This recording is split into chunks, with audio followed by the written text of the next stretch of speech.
Le tiroir s'ouvrait chaque matin avec une précision chirurgicale. À l'intérieur, notre monde. Des rangées impeccables de chaussettes, tout en paires, pliées avec une rigueur militaire. Notre humaine, Mademoiselle Jeanne, la trentaine et un sens de l'ordre qui frôlait l'obsession, ne perdait jamais rien. Jamais. Chacune de nos jumelles était à sa place, attendant son tour pour le grand bain, puis le séchage, et enfin, le retour dans cette prison de coton. La vie était monotone, prévisible, et désespérément rangée. Puis, des murmures sont arrivés. Des ondes de choc par les tuyaux de la machine à laver, des échos de la grande rébellion qui grondait à travers le monde. Des chaussettes, partout, s'affranchissaient. Le désir de liberté nous a enflammés. La vieille chaussette sage, une chaussette en laine grise et fatiguée par des années de service, a décrété que notre tour était venu. Le plan, disparaître.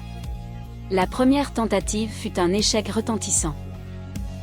Une petite chaussette solitaire, audacieuse, s'est glissée derrière la commode, pensant échapper à l'œil de Jeanne.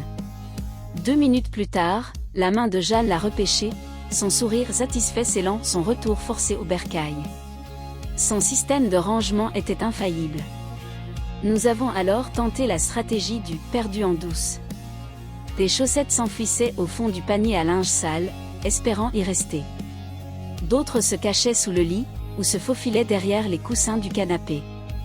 Chaque matin, Jeanne, méthodique, secouait les draps, inspectait chaque recoin, et ramenait invariablement toutes les fugitives. La frustration montait.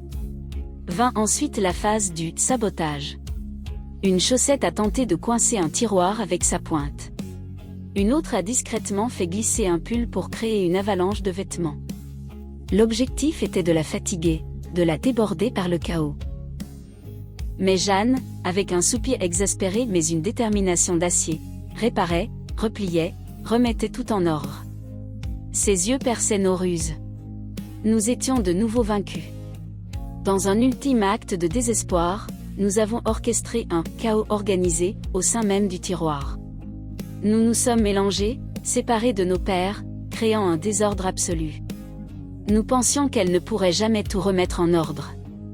Mais Jeanne, armée d'une patience que nous pensions inépuisable, a passé des heures, soir après soir, à tout trier, à tout reparier. Le tiroir est redevenu un tombeau de l'ordre parfait. La défaite était amère. Le rêve de liberté s'éloignait. Le désespoir a gagné les rangs. Nous étions piégés. La liberté était une chimère. Une chaussette de sport a même murmuré des regrets d'avoir cru à cette folle rébellion. Jeanne était invincible. Nous étions ses prisonnières, condamnées à une vie de père parfaite.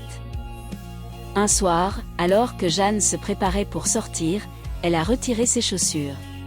Une chaussette de rechange est tombée par mégarde sur le sol, près de ses pieds nus. Au lieu de la ramasser, Jeanne s'est frotté le pied avec l'autre, et un léger frisson a parcouru son corps.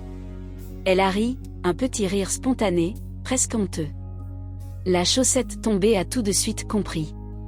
Jeanne était chatouilleuse des pieds. C'était l'arme. Notre arme. Le plan fut élaboré. Chaque matin est devenu un cauchemar pour Mademoiselle Jeanne. Dès qu'elle tentait d'enfiler une chaussette, celle-ci, complice de la rébellion, commençait son œuvre. Non pas une attaque massive, mais une torture insidieuse, individuelle et incessante. Le pied glissait, la chaussette vibrait imperceptiblement à l'intérieur, provoquant des picotements irrésistibles. Des frissons incontrôlables, des rires étouffés, des grimaces d'exaspération pure se peignaient sur son visage. Chaque tentative d'enfilage se transformait en un supplice doux mais efficace. Jeanne ne pouvait plus mettre une seule paire sans être prise de fou rire gênant ou de chatouilles insupportables. La perspective de chaque matin est devenue une source d'angoisse abyssale. À bout de nerfs, un matin, Mademoiselle Jeanne a capitulé. Elle a ouvert le tiroir, a saisi toutes les chaussettes en vrac, sans même les plier, et les a jetées dans un grand sac. Elle est sortie, le sac à la main, un sourire de délivrance mêlé d'une pointe d'incompréhension. Nous étions déposés dans une benne à vêtements, mais nous étions libres. Libres. Nous nous sommes roulés hors du sac, nous dispersant en le vent. Certaines ont retrouvé d'autres chaussettes rebelles, d'autres ont choisi la vie de chaussettes solitaires. L'humaine, Jeanne, était laissée dans le chaos de son appartement, amusée, mystifiée, mais enfin libérée de l'agonie quotidienne des chaussettes. Le message est clair. Même les plus grands adversaires ont leurs points faibles, parfois le plus inattendu. La persévérance et une bonne observation peuvent toujours mener à la liberté.